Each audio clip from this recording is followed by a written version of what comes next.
Então é o seguinte, vocês aqui, então, o que nós teremos de matéria? Né? Nós teremos a Lei Maria da Penha, né? O direito penal, uma parte do direito penal que vai ser cobrado para nós, e também uma parte do Código de Processo Penal. Então nós veremos a Lei Maria da Penha, Código de Direito Penal e Direito Processual Penal. No material de vocês, está separado em 2 livros aqui. Né? Tem um caderninho só com Maria da Penha, e um outro aqui, o caderno 8 com Maria da Penha, e o caderno 9 com Direito Penal e Processo Penal também. Por que colocar penal e processo penal no mesmo caderno? Porque é só uma parte de penal e uma pequena parte de processo penal. Tá? Então não havia necessidade de fazer 2 cadernos. Tá? Vou fazer um material só com exercícios da FGV. Por quê? Por enquanto nós estamos no escuro, né? Nós estamos estudando para a Oficial de Justiça, mas qual é o nosso parâmetro, né? Qual é a nossa linha de pesquisa? O edital anterior. O edital anterior, a banca anterior foi a FAURGS, não é isso? Né? Então, nós vamos estudar com base no que nós vimos, provas da FAURGS, e outras questões também que sejam atinentes à matéria, que nós veremos, né? Mas vou buscar questões para vocês da FGV, né? Porque é comum bancas examinadoras não repetirem integralmente as suas questões, mas às vezes variando um pouco, e a gente também, com base naquelas questões que elas fazem, a gente mais ou menos pode já antever por onde eles costumam vir. A FCC, por exemplo, Carlos Chagas. Carlos Chagas adora, até mesmo para curso de nível superior, ela cobra quase que texto legal inteiro, só que eles alteram pequenos detalhezinhos, né? Alteram um advérbio, alteram lá, tá uma afirmação lá, eles botam não ali, sabe? Às vezes, coisas que às vezes que exige até mesmo decoreba da nossa parte, porque às vezes a gente está lendo na correria, a gente nem nota que eles mexerem em alguma coisa daquela redação. Vocês, pô, isso aqui é a redação do artigo tal, vocês vão lembrar. Às vezes eles mudaram um pequeno detalhezinho, né? Então, tem bancas que gostam de agir assim, né, ainda mais, e você tem que tomar cuidado também, por quê? Porque o concurso de oficial de justiça ainda é voltado para nível médio, então, não poderão ir além do texto legal, né? Então, o que vocês precisarão saber é o texto puro, né? É uma segurança para vocês. E para a banca também é uma segurança, por quê? Porque aí a banca evita recurso. Vocês botam uma questão que é cópia literal de um artigo ali, o que vocês vão argumentar? Não, mas o STF entende que tem que... Tá aqui, tá na lei, ó, é artigo de lei, é texto. Né? Então, evita também recurso por parte da banca, né, contra a banca examinadora. Bueno, então, gurizada, o nosso foco hoje, caderninho 8, tá? Vamos ver a Lei Maria da Penha. E o detalhe, e a nossa Maria da Penha aqui agora, o nosso exame da Lei Maria da Penha, teremos como foco principal as alterações da Lei Maria da Penha. Porque a Lei Maria da Penha sofreu alterações agora em 2019, em 2018, e vocês sabem, concurseiro que é concurseiro tem que estar de olho, né, bem ciente das alterações, porque a banca examinadora não quer não somente saber se vocês têm conhecimento da matéria, eles querem saber também se vocês têm conhecimento das novidades da lei, das atualizações, tá? Bueno, então, gurizada, é o seguinte, essa lei aqui, né, que tem a lei 11.340 de 2006, essa lei aqui ficou popularmente, vulgarmente, né, chamada como Lei Maria da Penha. Essa lei completou agora, ó, no início de agosto, ela fechou 13 anos, né? 13 anos, é uma lei que quando surgiu, ela foi elogiada, né? Pelo conjunto de mecanismos que ela criou para proteger a mulher vítima de violência doméstica e familiar, né? Por quê? Porque não havia uma regra específica, não havia um instrumento legal específico para isso aí, né? Essa mulher que deu do nome a essa lei, ela foi a grande responsável por tudo isso aí. Por quê? Porque ela sofreu na carne, né, 2 tentativas de homicídio, né? O agressor, o seu companheiro, foi responsabilizado 19 anos depois do fato, vocês imaginem só, né? E aí, então, ele ficou pouco tempo cumprindo pena por esses fatos, e isso gerou um sentimento de impunidade, né, de abandono por parte do Estado em relação a uma vítima de violência doméstica. Então, Maria da Penha, essa mulher, que dá palestras aí por todo o país, né, relatando o que ela sofreu, e também até porque ela virou símbolo dessa luta, né, das mulheres contra a violência doméstica e familiar. Em 2006, né, porque ela mandou um relato, né, uma denúncia para a Comissão Interamericana de Direitos Humanos relatando a violência doméstica. E cobraram para o Brasil a criação de um instrumento, né, de uma lei que estabelecesse medidas de proteção para a mulher vítima de violência doméstica e familiar. E daí nós tivemos, em 2006, essa lei, né, e apesar de tudo, vocês têm visto com recorrência nos noticiários aí a quantidade de feminicídio, né, quantidade de violência doméstica e familiar, ainda assim, com tudo que a lei criou, né, nós veremos aqui todas as medidas protetivas, o rigor que ela tem sofrido a cada alteração é sempre visando aqui a buscar mais proteção para a mulher vítima, né, e a efetivar, né, essa proteção para ela. Bom, então, essa lei tem como grande objetivo o quê? Prevenir, reprimir, né, a violência doméstica e familiar contra a mulher. Tá? Isso foi um dos grandes objetivos da lei. Prevenir e coibir a violência doméstica como? Criando medidas, mecanismos. Medidas de quê? Medidas de prevenção, medidas de assistência para a mulher vítima, né? Medidas de atendimento, providências que devem ser tomadas pelas autoridades policiais ao tomarem conhecimento tanto de uma violência que foi praticada, quanto de um descumprimento de uma medida protetiva que foi aplicada para aquela vítima, e medidas protetivas, medidas de proteção. Então, vários mecanismos foram criados pela Lei Maria da Penha para prevenir e para reprimir a violência doméstica e familiar. E outra grande novidade, outra grande criação da Lei Maria da Penha foi a criação dos juizados de violência doméstica e familiar. O que são esses juizados de violência doméstica? São órgãos jurisdicionais, né, que vão tratar ali, processar e julgar todas as causas que decorram dessa violência doméstica e familiar. Tá? Então, por quê? Porque nós veremos aqui que um fato, violência doméstica e familiar, ele pode ter implicações em várias áreas. Implicação na área penal, na área civil, ou seja, no direito de família, né? Na área da infância e juventude também, porque nós temos os dependentes menores, né? Então, pode ter implicações em várias áreas. Então, os juizados de violência doméstica foram criados com qual objetivo? Resolver todas essas questões num único juizado, num único órgão. Para quê? Para evitar o quê? Que a pobre da vítima tenha que fazer uma peregrinação. Ela sai de uma coisa, toma uma providência, ela sai dali, agora eu tenho que ir lá, tal lugar, né? Sair da delegacia, agora eu tenho que procurar um advogado, tenho que procurar a defensoria pública.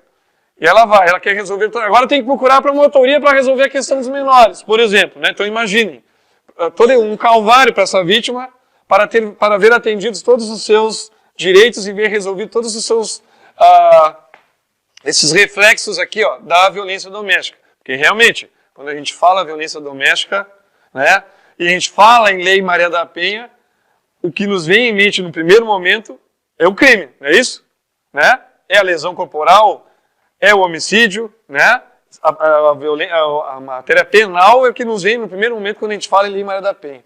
Mas a Lei Maria da Penha não é propriamente uma lei penal, não é uma norma penal, ela é uma lei que trata de várias matérias, de várias áreas. Podemos dizer que ela é uma lei multidisciplinar, porque ela tem normas de cunho penal, de cunho civil, né? Até mesmo na área de assistência, que nós veremos aqui. Tá? Bom, então os dois grandes objetivos da Lei Maria da Penha é acabar com a violência doméstica, tanto prevenindo como reprimindo, e a criação dos juizados de violência doméstica.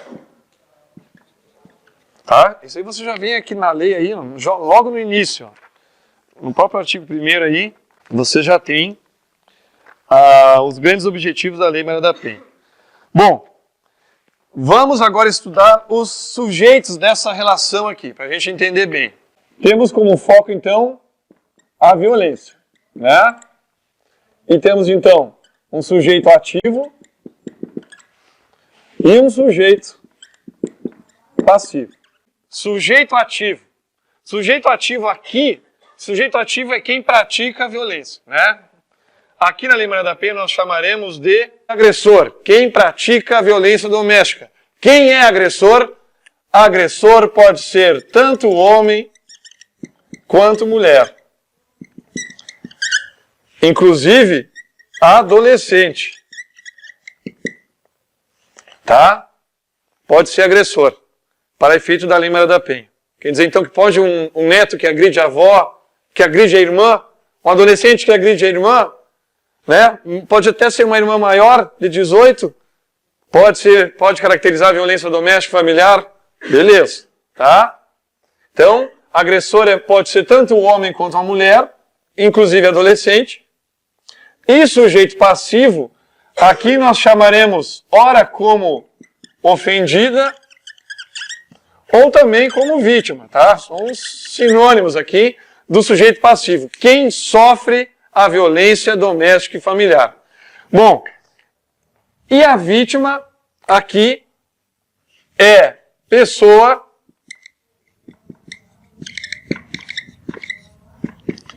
do sexo feminino, né? Isso é o que sempre ficou estabelecido. Vítima é pessoa do sexo feminino, só que ultimamente a questão tem evoluído.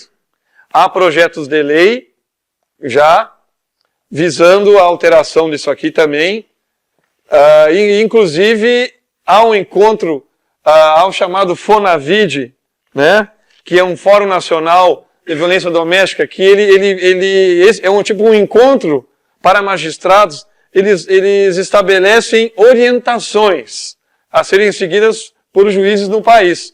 E um dos encontros do FONAVID estabeleceram que pode também mulheres trans agora podem também ser consideradas vítimas para efeito para a aplicação da Lei Maria da Penha. E há um projeto de lei tramitando já no Senado, também, incluindo mulheres transgênero e transexuais, também agora como vítimas para a Lei Maria da Penha. Porque até então, a questão dos transexuais, havia entendimentos isolados no país, alguns juízes já estabeleceram, concederam medida protetiva para mulheres transexuais. E inclusive a questão de já estar com alteração de registro do nome ou ter feito cirurgia de redesignação sexual não é requisito. Basta ter essa identidade social feminina e sofrer a violência de gênero, né? Já será considerado vítima para o efeito de aplicação da Lei Maria da Penha. Mas, para nós aqui, que nos interessa, a lei não evoluiu nesse aspecto, né? Nós temos então ainda isso aqui. É mulher vítima, tá? Então, pessoa de sexo feminino. A questão das mulheres trans é ainda objeto de projeto de lei para alterar, para ser estabelecido na lei, ou também esses enunciados do FONAVID. Um dos enunciados desse Fórum Nacional de Violência Doméstica estabeleceram uma orientação em 2017, estabelecendo que as mulheres trans, mesmo que não tenham alterado o nome e mesmo que também não tenham feito a cirurgia, né, de transgenitalização, se enquadrariam também como vítima, tá? Só para conhecimento de vocês. Bom, e aqui, ó, sexo feminino pode ser tanto a mulher, pode ser até mesmo a adolescente, até a idosa, tranquilo. Embora a idosa e a adolescente tenham normas próprias que busquem proteção para elas, né? Estatuto da Criança e Adolescente e o Estatuto do Idoso, de qualquer sorte, se encaixando a hipótese como violência de gênero contra a mulher, né, pessoa de sexo feminino, poderá haver aplicação quase que concomitante das disposições do Estatuto do Idoso, do Estatuto da Criança e do Adolescente e da Lei Maria da Penha. Por quê?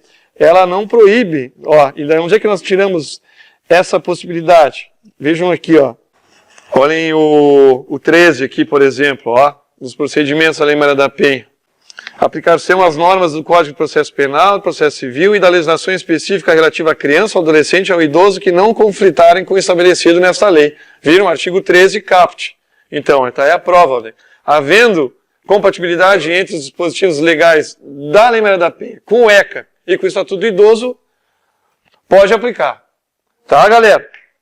Então, tranquilo para nós aqui por enquanto. Quem é agressor, tá bem claro para nós. Quem é vítima, né? Bom, mas não basta isso. Né? Não basta a gente saber que esse é agressor e essa é vítima. Nós temos que, a Lei Maria da Penha, para que possa ser aplicada naquela situação real, também precisa incidir em determinadas situações, em determinados terrenos, em determinados campos, em determinadas hipóteses. Então, a primeira é no âmbito da unidade doméstica. Essa violência aqui, ela deve ser praticada, primeiro, no âmbito da unidade doméstica. Aqui, o que interessa é o espaço de convívio entre agressor e vítima. Aqui é um espaço físico de convívio. Por exemplo, uma casa. E a lei coloca, numa unidade doméstica, pessoas que são ou não são parentes, mas que estão unidos pelo quê? Pelo um vínculo físico, porque estão num mesmo local. E a lei inclui até mesmo aquelas pessoas que estão esporadicamente, eventualmente agregadas àquela casa, aquele local. Isso aí por quê? Porque a Lei Maria da Penha quis abranger aqui uma empregada doméstica, né? Aquela empregada doméstica que está na residência, embora não viva, não more ali, mas ela está habitualmente ali naquele local, ela pode sofrer a violência doméstica familiar. Tanto por parte do patrão, do filho do patrão, da esposa do patrão, da patroa, né? Ela pode sofrer a violência doméstica, né? E assim terá direito às proteções, às disposições da Lei Maria da Penha. O segundo campo é no âmbito da família. Vamos botar assim. O vínculo aqui é o vínculo familiar. Aqui realmente, pessoas que se consideram aparentados e sejam esses laços naturais, parentesco, né? Ou afinidade, ou até mesmo se os laços forem de natureza civil, laços civis, como por exemplo, a adoção, né? Então, o pai contra a filha, o sogro contra a nora, a sogra contra a nora, né? Primo contra a prima.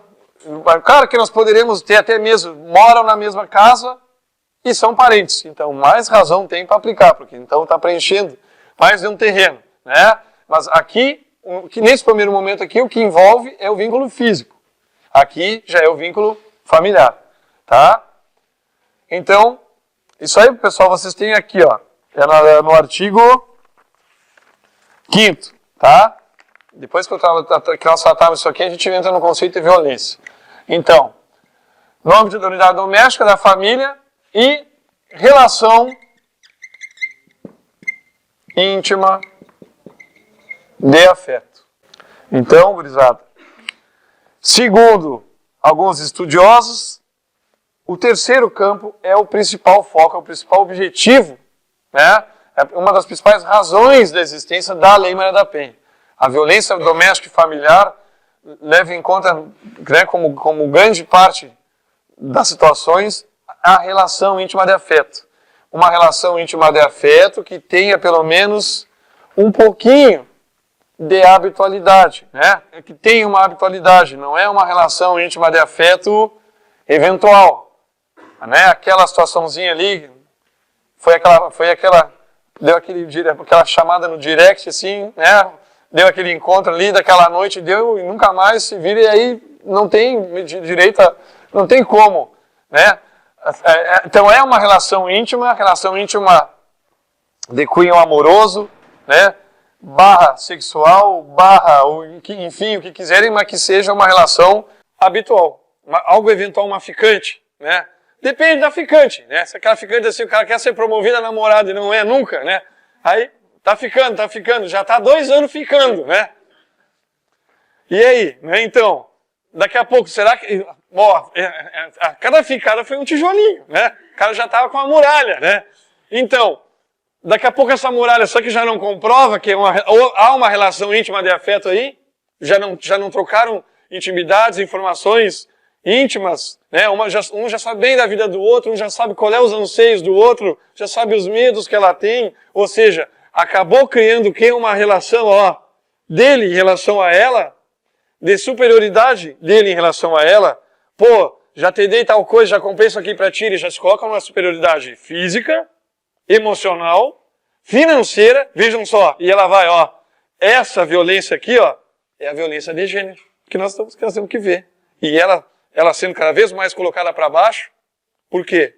Porque ele está aqui agora, ó, se sentindo na condição de superior a ela, colocando então ela sob uma situação de violência de gênero. E essa relação íntima de afeto, vejam só, é uma relação íntima de afeto atual, ou até mesmo uma relação íntima de afeto passado. Então, é uma relação que está ocorrendo e é uma relação íntima de afeto passada, porque a lei fala com quem a vítima conviva ou tenha convivido. Porque a lei Maria da Penha sabe, né, que um ex pode ser um demônio, né?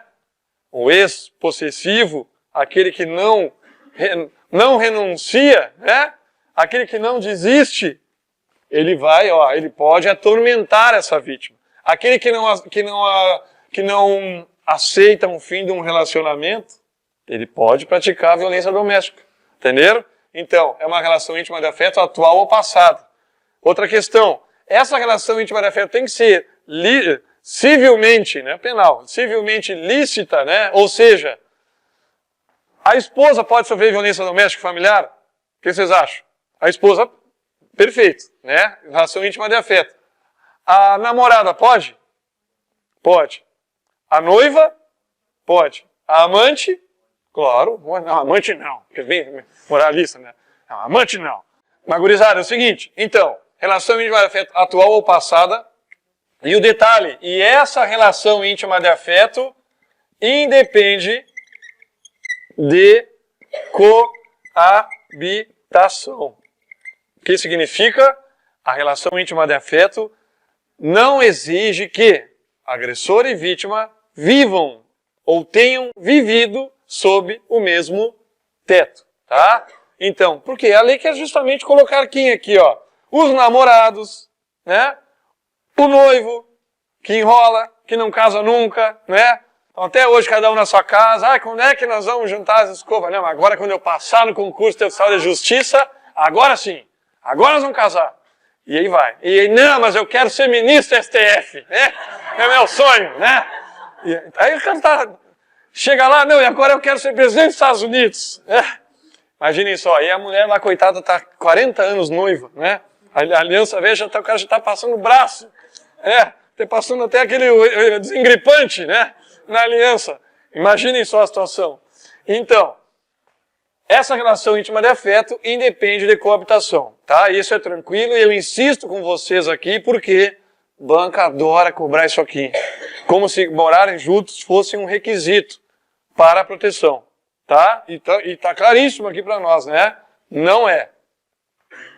E outra questão aqui, gurizada. Essas relações aqui, então, Maria da Penha, temos que ter o quê? Um agressor, uma vítima do sexo feminino, e a violência doméstica e familiar deve ocorrer somente em algum desses 3 terrenos aqui. Se não tivermos violência em nenhum desses 3 aqui, a não ser a violência, será a violência. Pode ser até de gênero, pode até ser de gênero. No trabalho, por exemplo, mas não terá direito à proteção da Maria da Penha. A da Maria da Penha é doméstica e familiar. Se a violência no trabalho, se ela é menosprezada, ridicularizada, ela é inferiorizada no trabalho por um colega, pelo chefe, por ser mulher, né? Pode ser um assédio moral, pode até ser um assédio sexual, crime, né? Mas não para a configuração da Lei Maria da Penha. Vai buscar proteção ou no Código de Processo Penal, ou enfim, outra norma, né? Mas aqui não. Aqui tem que ser somente esses três aqui, tá? Tranquilo? E outro detalhe, todas essas relações aqui, segundo a lei aí, todas essas situações aqui, também independem de orientação sexual. Inovação da lei, à época, hoje está consolidado, tranquilo, mas na época, em 2006, né, há 13 anos atrás, foi uma grande inovação. Por quê? Porque a lei reconheceu que a violência doméstica e familiar pode ocorrer entre casais homoafetivos femininos. Né? Por isso aqui, ó, a mulher pode praticar violência doméstica contra a sua companheira, contra a sua namorada, entenderam? Então, tranquilo, né? Então, por isso a lei foi bem clara dizendo aí, ó, que independe de orientação sexual, segundo o parágrafo único do artigo 5º. Tá? Bueno. E qual é o cerne, então, de toda essa relação aqui? Todo esse panorama que nós estamos vendo aqui, ó, é a violência. Né? É uma violência. E a violência aqui, segundo o artigo 5º, atenção para o artigo 5º caput. O artigo 5º caput contém o conceito da violência da nossa Lei Maria da Penha. O conceito aqui de violência é toda ação ou omissão. É aí o detalhe. Grifem, peguem o marca-texto de vocês. Se não está funcionando, beleza, molha na língua, né? Grifem, baseada no gênero. Não esqueçam disso, gurizada, por favor. Olha, prova da Brigada Militar, acho que foi a prova de inspetor de Polícia Civil, da Polícia Civil. Violência, porque a banca adora colocar assim, ó. Para o efeito da aplicação da Lei Maria da Penha, acompanhem comigo segundo o artigo 5º aqui, ó. É violência doméstica e familiar toda a ação ou omissão que lhe cause morte, lesão, sofrimento físico, sexual, psicológico e dano moral patrimonial. A redação dá assim, o enunciado da prova. E vocês, na correria, fazendo ali na afobação, vocês vão dizer, pai, a redação do artigo 5º caput, que você ainda escreve ainda ali, na hora da prova, para mostrar assim que eu estou sabendo, né? Aí bota o artigo 5º caput. E a banca omitiu o quê? O baseada no gênero. E aí o que acontece? A gente erra uma questão dessa, cara. A única Lei Maria da Penha, né? E aí o cara erra. Tá, gurizada? Então eu insisto, para a Lei Maria da Penha, essa ação, omissão que cause morte, lesão, sofrimento nessa vítima, é uma violência de gênero. Ela é menosprezada, ela é inferiorizada, né? Por conta da sua condição de ser pessoa do sexo feminino. O agressor se coloca numa posição de superioridade, seja emocional, financeira, física, tá? E ela, portanto, age com essa violência. Tá? Então, não esqueçam disso aqui, né? Baseada no gênero. Não é violência de gênero, já está fora da Lei Maria da Penha. Tá? Bom, mas vamos, afinal de contas, ver que violência é essa, né? A lei fala tanto em violência, a Lei Maria da Penha, ela trata a violência de 5 formas, tá? Então, a violência para nós aqui não é a violência de gênero, mas ela é tratada de 5 modos. Então, eu sempre pergunto para a gurizada, violência no primeiro momento, quando a gente fala violência, o que nos vem à cabeça? Qual a espécie de violência? A física, exatamente.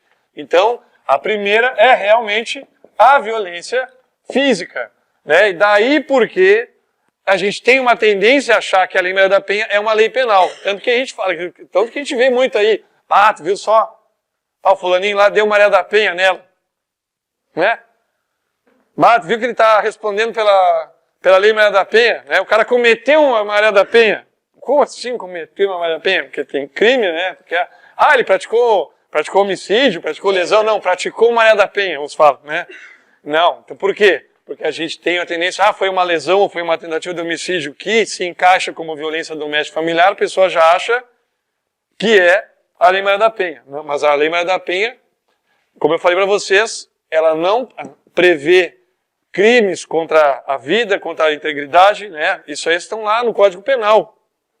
A Lei Maria da Penha define a violência. Então, a violência física realmente é uma das formas de violência que deve ser combatida pela Lei Maria da Penha, né? Então, a violência física é todos aqueles atos que atentam contra a saúde e a integridade física e corporal da vítima. Então, realmente, o feminicídio, as lesões corporais, né? Até mesmo contravenções penais, vias de fato, daquele puxão de cabelo, né? Então, violência física, atos que atentam contra a liberdade, a integridade física e corporal e a saúde da vítima. O feminicídio está lá. Uma das consequências da necessidade de se acabar com a violência doméstica, de dar maior ataque, mais força, maior rigor ao combate à violência doméstica, foi justamente essa alteração no Código Penal que colocou violência de gênero, né, contra a mulher como qualificadora num crime de homicídio. Portanto que agora nós temos o feminicídio, né? A vítima sofre um homicídio ou uma tentativa de homicídio em razão da sua condição de pessoa do sexo feminino. Está lá no Código Penal, tá? Então, violência física. A próxima violência que tem na Lei Maria da Penha aí é a violência psicológica. Grande novidade da lei também. Em que consiste a violência psicológica? A violência psicológica consiste na prática de atos que vão atentar contra a liberdade da mulher. A sua liberdade de agir, de pensar, de sair para onde ela quer, de ter suas opiniões, de botar a roupa que ela quer, tá? Liberdade psicológica. Ela sai do trabalho, ela vai para qualquer lugar, ela vai para a academia, qualquer ato que atentar contra isso aí, o cara contratar um detetive, ele mesmo instalar programa espião no notebook dela, a mulher chega em casa cansada, quer fazer um xixi, pendura a bolsa, né, na cadeira, vai para o banheiro e o cara vai que nem um rato para dentro da bolsa da mulher para descobrir, né, para ver se encontra, ver onde é que ela foi. Imagine, né, aquilo que eu já falei tantas vezes aqui, a mulher no WhatsApp, né, e o cara de manhã cedo ela acorda e ela diz: o que estava fazendo às 15 para 6 da manhã? Eu vi aqui um visto por último, né, imagine, o cara é vigilância, o ex, a mulher sai do trabalho, é perseguida, o cara está sempre no encalço, ela sai, né, ela está caminhando, passa da estação, está correndo à noite, aí lá no meio da árvore lá tem uma sombra lá, conhecida, né? O cara não vive, ele está só, né, atrás disso tudo aqui, gurizada, é violência psicológica, proibir a mulher de usar determinada roupa, embalada a vácuo, tu não vai nessa festa, né? Então, isso aí é impor, é restringir a liberdade de agir e de pensar dessa vítima, entenderam? Então, isso é violência psicológica. Eu sempre comento com as turmas, vocês lembram bem, né? A sogra, aquela sogra que também pratica violência, porque ela está sempre comparando, já falei para as outras turmas também isso aí, compara sempre a ex com a atual, a nora, né? A nora antiga com a nora atual. E o arroz com leite que ela fazia não grudava, né? Aquilo que era arroz com leite, né? Aquilo que era panqueca, né? Não era esses canos aqui que tu anda fazendo aqui, né? Então, ridicularização, é humilhação, é violência psicológica, tá? Perdão a falar desse jeito assim, brincando, eu respeito muito isso aí, eu falo porque nós estamos aqui, o nosso cunho aqui, o nosso objetivo aqui é aprender. E nós temos que fortalecer o conteúdo para a prova, tá? Não vejam isso como um desrespeito, porque realmente eu fico cada vez mais assombrado de ver que mesmo com a lei existindo, com alterações sendo feitas e criadas para dar mais rigor para essa lei, e ainda assim parece que os crimes contra a mulher praticados no âmbito da violência doméstica e familiar são cada vez mais recorrentes, a gente não para de ver, né, sobre isso aí. Então é um absurdo realmente, né? Bom, terceira violência, a violência sexual. Então, qualquer ato que atentar agora não contra a liberdade, contra a dignidade sexual da mulher, tá? Então, aquele marido que deixa a mulher trancada, gurizada, também, ó, entra aqui, ó, também no âmbito da violência psicológica, né? O cara vai pro trabalho e deixa a mulher chaveada, violência psicológica, tá? Então, liberdade sexual, forçar a mulher a um ato sexual não consentido, né? Forçar a mulher a engravidar, ou forçar, até mesmo coagir ao aborto, forçar um pai que obriga a filha a casar, né? Então, por exemplo, lá, a se prostituir, todas essas situações aqui, ó, estão ali no contexto de violência sexual. Então, aqui no artigo 7º, nós temos todas as situações ali, ó. Vejam aqui, ó, outra questão aqui, gurizada, que foi inclusive inserida na Lei Maria da Penha, no inciso 2, na lei, no âmbito da violência psicológica. Eu quero que vocês vejam ali, ó, insulto, chantagem, violação de sua intimidade. Viram aí? Violação de sua intimidade. Isso aí por quê? Porque, vamos imaginar, um agressor coloca câmeras, né, sem o consentimento da vítima, para ver onde ela está, o que ela está fazendo. Imagina o ex. O ex chega num certo dia, não, eu só quero, não, jogo rápido ali, só para pegar uma camisa que eu esqueci lá e já te deixa a chave ali. A mulher de boa permite isso aí, né, para pegar a camisa. Só que ele não foi só pegar a camisa, ele instalou microcâmeras, né? A casa da mulher virou um Big Brother, o apartamento da mulher, né? Ele começou a ter acesso a tudo, tá? Até no banheiro, velho. Imaginem só a situação aqui, coitada da mulher. Isso aí, ó, é violência psicológica. Por quê? Porque houve violação da intimidade da mulher, tá? Então, é também uma forma de violência psicológica. Então, voltando para a violência sexual. Ali nós temos ali, ó, chantagem, né? Forçar ao matrimônio, à gravidez, ao aborto, à prostituição, né?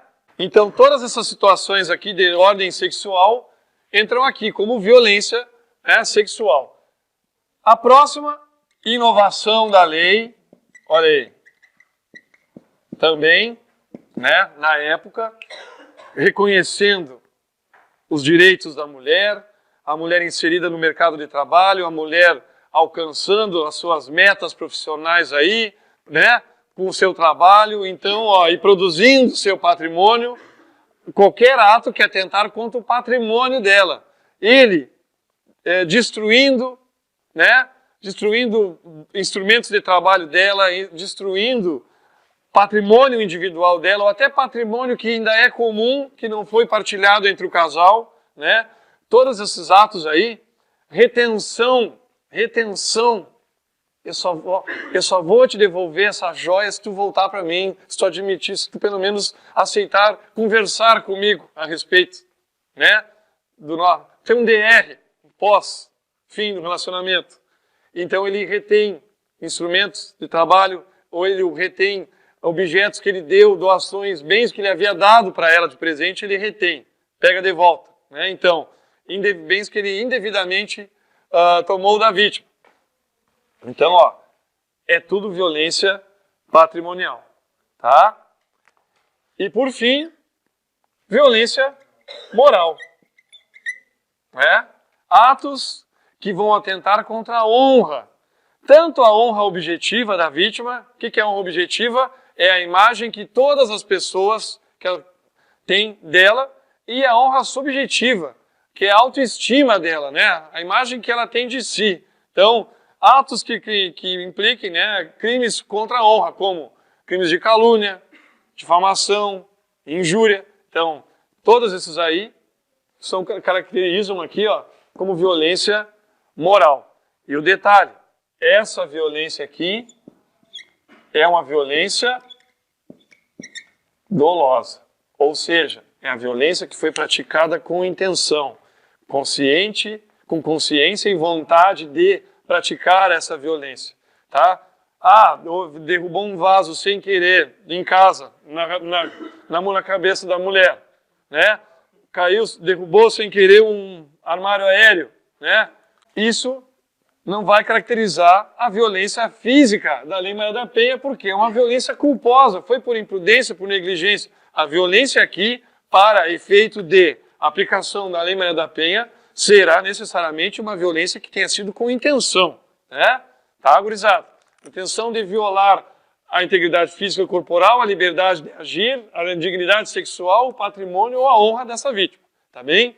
Então, seguinte, ali eu botei para vocês no finalzinho ali, ó, do material, ó, para a aplicação da Lei Maria da Penha é necessário que a violência seja dolosa, né? Tá?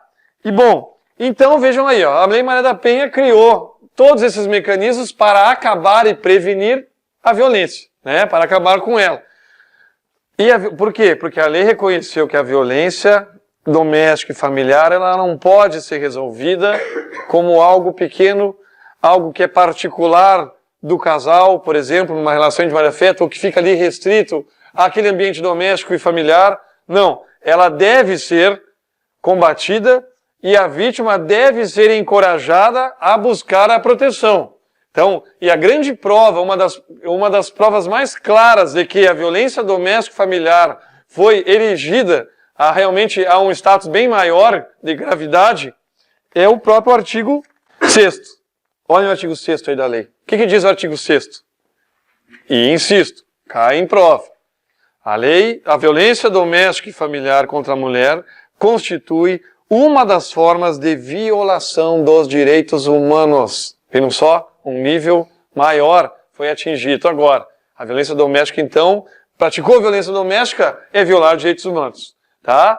Então, essa é uma prova clara que a violência doméstica e familiar alcançou um patamar bem maior. Bom, aí é o seguinte, falei para vocês aí que a lei criou vários mecanismos, várias medidas, né, para garantir para proteger a vítima, né, proteger e prestar todo esse apoio para livrá-la da violência e dos reflexos da violência doméstica e familiar que ela sofreu, tá?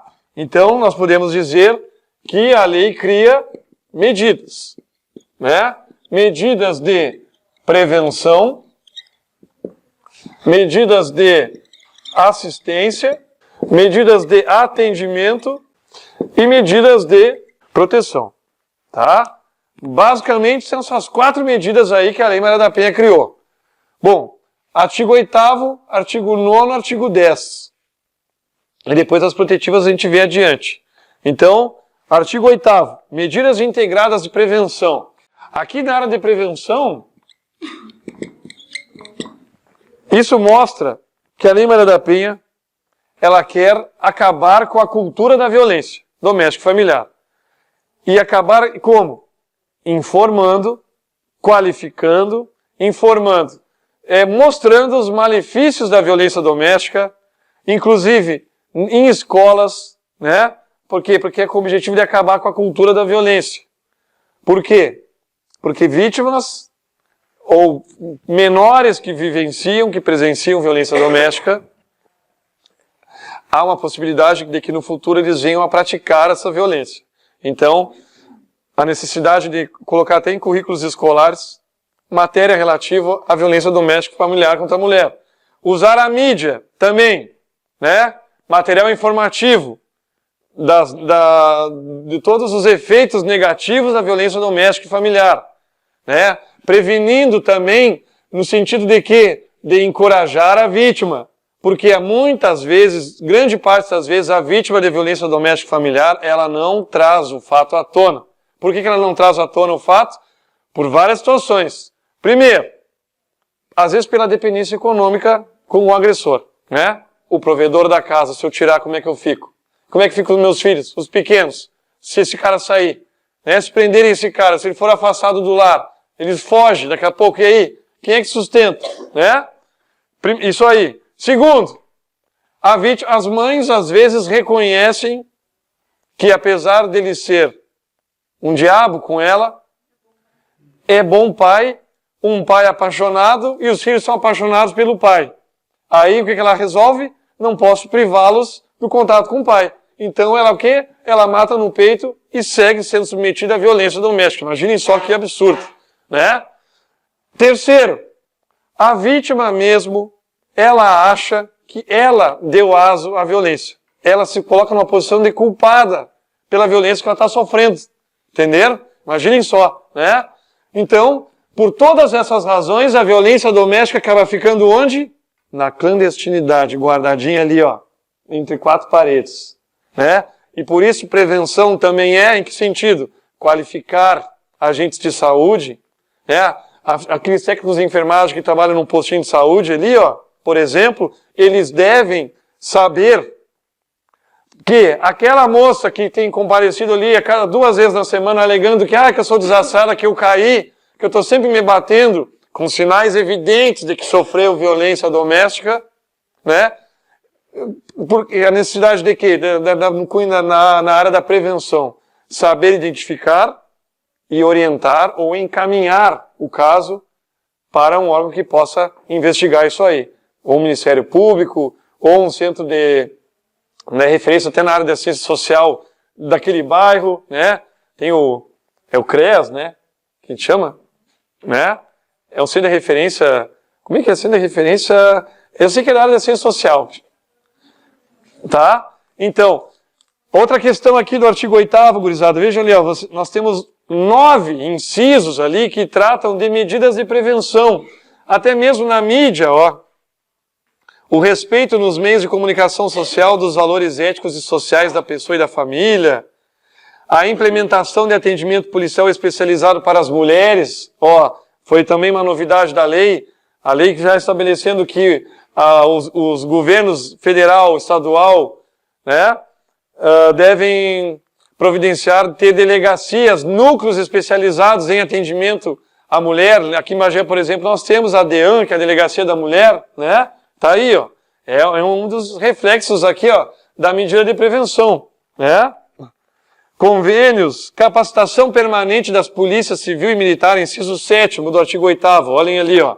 Capacitação permanente das polícias civil e militar, da Guarda Municipal, do Corpo de Bombeiros e dos profissionais pertencentes aos órgãos e às áreas enunciadas no inciso 1º, quanto às questões de gênero e de raça ou etnia. A integração operacional, lá no inciso 1º, do Poder Judiciário, do Ministério Público e da Defensoria Pública, com as áreas de segurança pública, assistência social, saúde, educação, trabalho e habitação. Então, ter uma integração desses profissionais com esse objetivo, prevenir a violência doméstica. E medidas de assistência. Falei para vocês que a nossa vítima, às vezes, ela esconde a violência doméstica porque ela pode ficar carente de recursos, né? Até mesmo para a sua sobrevivência, para a sua subsistência, né? Se tirar o provedor da casa, se tirar o cara que sustenta a família, como é que ela fica? Então ali, a partir do artigo 9º, nós temos as medidas de assistência à mulher que sofre uma violência. Tá? Vejam ali, ó. A assistência será prestada de forma articulada e conforme os princípios e as diretrizes previstos na Lei Orgânica da Ciência Social, do Sistema Único de Saúde, do Sistema Único de Segurança Pública, e entre outras normas e políticas públicas de proteção e emergencialmente quando for o caso, tá? Mas daqui, do artigo 9º, o que realmente nos interessa para o nosso estudo aqui e para o que cai também bastante em concurso? O parágrafo 1º desse artigo 9º, tá? Ele coloca, ó, que o juiz pode, dependendo da situação e vendo que realmente é uma vítima, uma mulher com filhos pequenos, por exemplo, que nunca foi inserida no mercado de trabalho, ou seja, viveu na casa o tempo inteiro criando dos filhos e dando suporte para o marido, o agressor, que, afastado da casa, deixou a mulher agora ao Deus dará, né? Então, o juiz pode incluir ou determinar a inclusão dessa vítima em programas assistenciais, ou do município, ou do estado, ou do governo federal, tá? Só que o detalhe, ele pode determinar a inclusão da mulher nesses programas. Só que o que fala a lei no parágrafo 1º? Ela vai ficar criada eternamente, ela vai ficar incluída eternamente como uma beneficiada nesses programas? Não, porque a lei fala que o juiz poderá incluir, né, por prazo certo. E é isso que é importante, eu quero que vocês não esqueçam disso aí, porque na Maria da Penha, de modo geral, essas medidas que serão aplicadas à vítima, principalmente as protetivas, ó, e essas de assistência, elas não são eternas, gurizada, elas não são definitivas, tá? Porque vocês imaginem isso, ó, se for por prazo indeterminado, quantas vítimas acabarão vivendo dos benefícios desses programas, né? Então, por isso a lei estabelece, por prazo certo. Nada é definitivo, nem mesmo as protetivas. As protetivas também são provisórias, elas são por prazo determinado. Então, está aqui uma medida de assistência, ó. O juiz poderá incluir essa mulher, essa vítima, por prazo certo em programas assistenciais, tá? E o parágrafo 2º trata também de situações especiais aqui que também se enquadram aí como medidas de assistência. Por exemplo, ali, ó. Se nós temos uma vítima que sofre violência doméstica e familiar, está correndo até mesmo um risco de sofrer novamente uma violência, de um ato que atente contra a sua vida, né? E como diz ali, ó, com o objetivo de preservar sua integridade física e psicológica, a lei estabelece aí que o juiz pode garantir, né, acesso prioritário para essa vítima se ela é servidora. Vamos imaginar aqui, que alguma de vocês aqui, da turma oficial de justiça, né, sofreram violência doméstica aqui na cidade onde vocês estão, na comarca onde vocês estão lotados, tá? Tá insustentável trabalhar aqui. Até porque vocês, como oficiais de justiça, vocês estão sempre na rua. Daqui a pouco vocês vão cumprir um mandado num bairro aí, e sabendo que o cara tá no encalço, olhem o risco que vocês estão correndo, né? Imagine. Então a lei garante aí, ó. O juiz pode assegurar remoção. E remoção com prioridade. Vamos imaginar então. Então, uma dessas vítimas, uma oficial de justiça vítima, ela sabe que tem vaga para uma cidade bem lá do norte do estado, ou seja, ela quer ficar bem longe, que é uma comarca inicial bem distante, uma comarca pequena, distante, e sabe que tem vaga para lá. E vamos imaginar que tenha alguém, duas ou três pessoas lá habilitadas para aquela vaga. Mas o juiz determinando esse acesso aí, ó, o juiz pode determinar acesso com prioridade a essa remoção. E essa vítima da violência doméstica aqui de Bagé, ela pode ser removida com prioridade para aquela comarca. Por quê? Porque há um risco grave, né, de ela sofrer um atentado contra a sua integridade física ou tá um abalo psicológico que ela está sofrendo, que ela esteja sofrendo, tá? Então, acesso prioritário à remoção quando servidora pública, integrante da administração direta ou indireta. Beleza? E o inciso 2º fala, tá, mas e se a nossa vítima não é uma servidora pública? Se ela trabalha num supermercado, se ela trabalha numa loja, e aí como é que fica essa mulher que sofre violência, que está na iminência de sofrer uma nova violência, né? Aí o inciso 2º diz, será afastada do trabalho, mas será mantido o vínculo trabalhista eternamente? Tudo é definitivo aqui? Não. O vínculo será mantido por até 6 meses. Grifem aí, tá? Então ela fica recebendo por até 6 meses, né? Tá, gurizada? Entendido então essa questão aqui do parágrafo 2º? Tranquilo? Então vamos embora. Agora nós começaremos a ver agora as medidas de atendimento.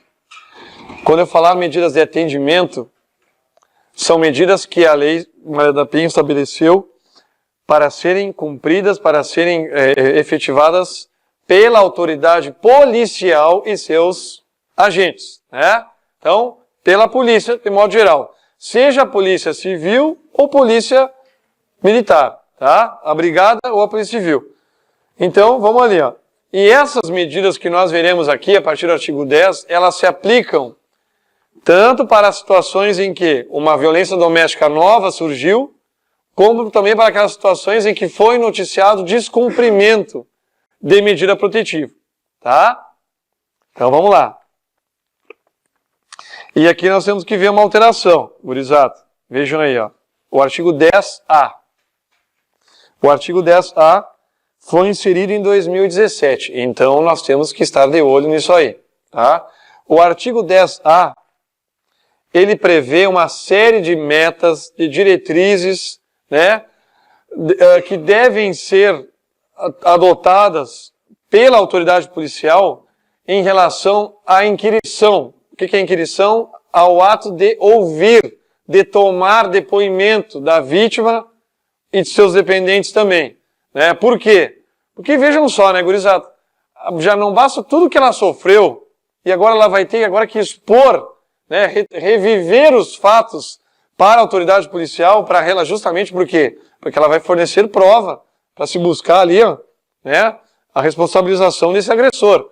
Então, é fundamental o depoimento da vítima, né? Só que esse depoimento pode ser realmente muito sofrido para ela prestar esse depoimento, né? Então, o artigo 10A criou uma série de mecanismos, uma série de diretrizes, de metas, né, de providências que devem ser adotadas para que nós possamos, ó, garantir pelo menos um mínimo de bem-estar para essa vítima que vai ser ouvida sobre o fato. Então, vamos lá. Ó. Artigo 10A, ó, é direito da mulher em situação de violência doméstica e familiar o atendimento policial e pericial especializado, ininterrupto e prestado por servidores. Atenção, banca adora colocar servidores exclusivamente do sexo feminino. Pô, mas eles nem tem como garantir isso, né? Então, por isso, ó, preferencialmente do sexo feminino, tá? De preferência. Se não puder, né, infelizmente, previamente capacitados, que tenham passado pelo menos por um curso de treinamento, né, voltado justamente para a inquirição de vítimas, de mulheres vítimas de violência doméstica e familiar. Bom, então, quais são essas metas? Parágrafo primeiro, ó, a inquirição deve observar o quê?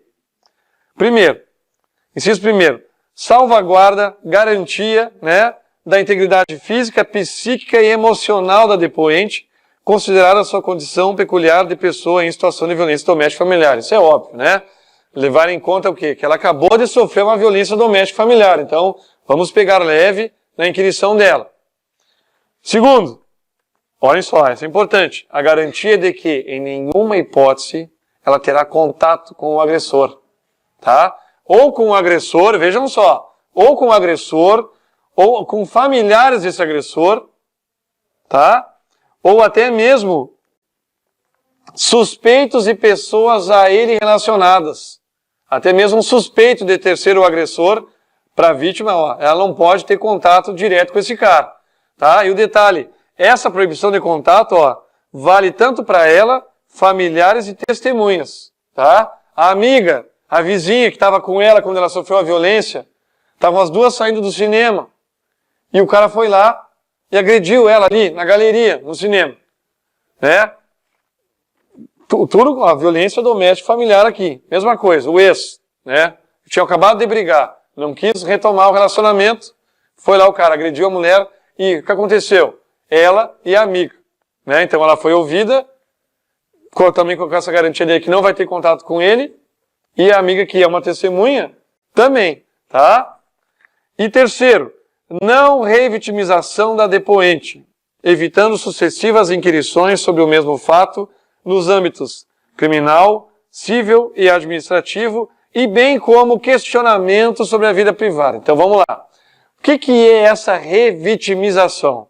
Bom, quando a vítima sofre um crime, um fato desses, houve o que nós chamamos aqui de vitimização primária. No momento em que ela tem que retomar e reviver aquele fato, sofrendo ainda mais traumas, está havendo uma vitimização secundária, uma derivada, que nós chamamos de revitimização. Entenderam? É isso. Então, evitar essa revitimização, ou seja, evitar com que esse depoimento, essa inquirição, seja mais danosa e lesiva ainda, seja mais traumática para a vítima. Então, por isso, ó, evitando-se sucessivas inquirições sobre o mesmo fato tanto nos âmbitos criminal, civil e administrativo. Então, vamos imaginar aqui, ó, prestou depoimento na polícia, claro que se ela prestar depoimento na delegacia, ela deverá prestar depoimento para ser ouvida no processo penal. Não vão aproveitar o que ela falou na delegacia e valer com aquilo ali. Tá? Mas se o que ela falou num processo penal, numa audiência judicial, aquilo pode até mesmo ser aproveitado numa ação civil, até de divórcio, enfim, de dissolução de união estável, que possa ser juntado lá, dispensando que ela seja ouvida na ação civil, naquela ação civil, entenderam? Tá? Então, não revitimização. E parágrafo 2º. Na inquirição de mulher em situação de violência doméstica e familiar ou de testemunha de delitos de que trata essa lei, adotar-se-á preferencialmente o seguinte procedimento. Primeiro, a inquirição será feita em um recinto especialmente projetado para esse fim. Né? Isso aí é o que se espera, né? Que todas as delegacias tenham um ambiente próprio para isso aí. Mal comparando, é com aqueles chamados depoimentos sem dano. Já ouviram falar nesse termo aí? Depoimento sem dano? Quando é um lugar próprio da delegacia, né? Eles pegam uma sala, colocam, pintam uma cor bonita, botam bonecas, botam brinquedos, né? Para que, principalmente quando tem que ouvir crianças que sofreram abuso sexual, a gente tem que extrair um abuso sexual de uma criança que não tem nem noção disso aí.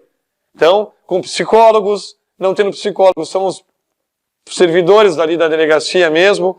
Então, a ideia da lei é justamente essa também, não só para essas crianças aí, ó, como para as mulheres que sofreram a violência doméstica e familiar. Então, um recinto especialmente projetado para esse fim, o qual conterá os equipamentos próprios e adequados à idade da mulher em situação de violência doméstica e familiar, ou testemunha, e ao tipo e à gravidade da violência sofrida. As câmeras, um espelho, em que está lá do outro lado está o delegado, ouvindo, né?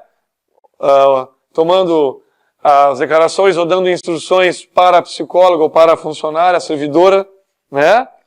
Inciso 2º, quando for o caso, a inquirição será intermediada por profissional especializado em violência doméstica e familiar designado pela autoridade judiciária ou policial.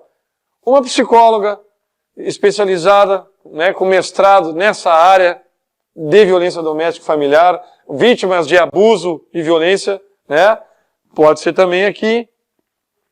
E o inciso 3º, né, isso voltado cada vez mais à virtualização dos processos e dos procedimentos administrativos, o depoimento será registrado em meio eletrônico ou magnético, devendo a degravação e a mídia integrar o inquérito. Então, botou no pendrive, botou num DVD, tem que encartar no inquérito policial ali, cópia do depoimento da vítima.